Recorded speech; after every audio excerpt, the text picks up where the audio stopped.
Hello, friends. I think you know what is coming now. That's right. We're going to start making your content here in the audience building section. So, I would like to start with your excuses for not wanting to make something. And I understand that you might have some. First of all, I can't share what I make online for free, then no one will ever pay for it.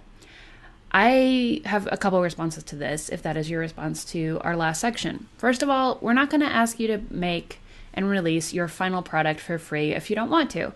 That's totally understandable. The second thing is, again, I want you to spend a lot of time with your audience online. I want you to look at previous crowdfunding projects and see that this is a really super successful strategy.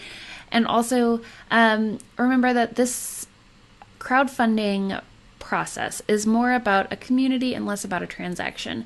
If you're interested in sales, if you're interested in a product, and you're interested in entering an entertainment industry, I don't think that self-funding and community and crowdfunding oriented sort of production is for you. This is a community oriented process that really revolves around this exchange of trust and exchange of goodwill between the creator and their community. So I wouldn't worry so much about releasing stuff for free. Also, if you are someone like me who's a musician, if you are someone who is creating video or writing or really anything online, you will notice that what we've made has really been devalued completely anyway.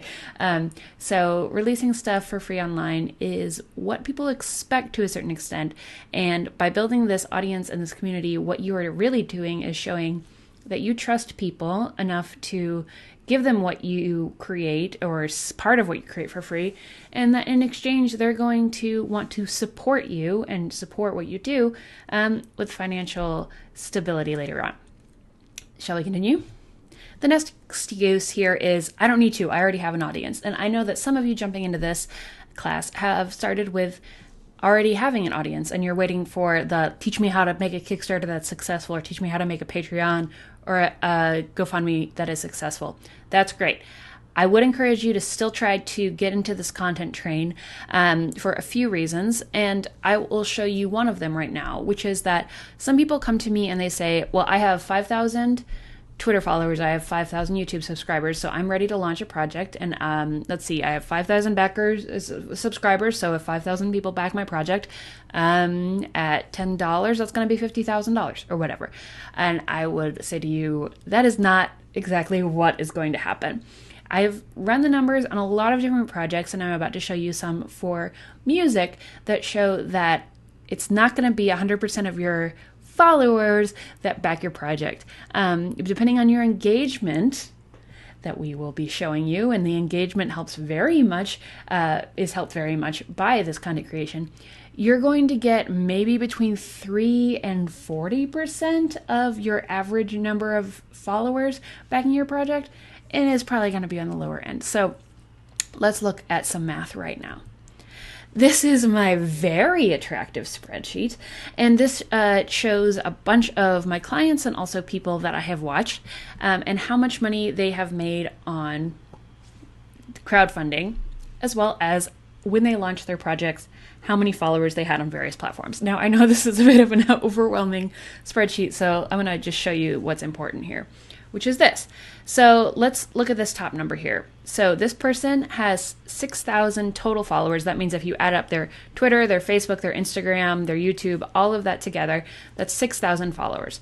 And they ended up having 243 backers for their project, which is about 4% of their total followers. Or if you were to like say maybe the same people are backing you on or following you on Twitter and Facebook, so like an average number of 1,200 followers is what they have, then that would be about 20% of those people back to the Kickstarter. Okay, it's pretty good actually as a number, and it's kind of to be expected, right? Like not everybody who just wants to read your jokes on Twitter or who is interested in following you around wants to give you $30, $40, $100 on your crowdfunding project, right? Not every person who has heard of Bare Naked Ladies wants to buy every single album they produce.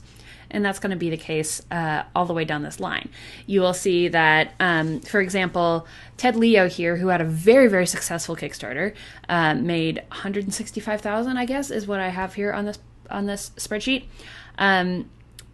Ted has over 100,000 followers on the internet, and when the project was launched, only about 4,000 or slightly less than 4,000 people backed the project. That's a lot of people, but that's less than 3% of, or less than 4% of his total number of backers. It's not huge, right? So you should keep in mind that if you have an audience of maybe, you say you have 200 people and they back you, they follow you on Twitter and they follow you on Facebook and they're on your email list, and so you have these 200 really, really, really valuable people, probably a quarter of them maximum are going to back your project, right? Maybe up to 40%. So keep that in mind. You probably would be well served by continuing to grow your audience, and that number of like between 2% and 40%, it's going to get higher the more you engage with these people, the more that they can access you. So yes, you think you already have an audience, that's wonderful, and I'm really happy for you, but let us talk about how we can make that more engaged and bigger through the creation of stuff. Okay, now that those excuses are handled, please go on to the next video where we start talking about the awesome stuff you're going to make.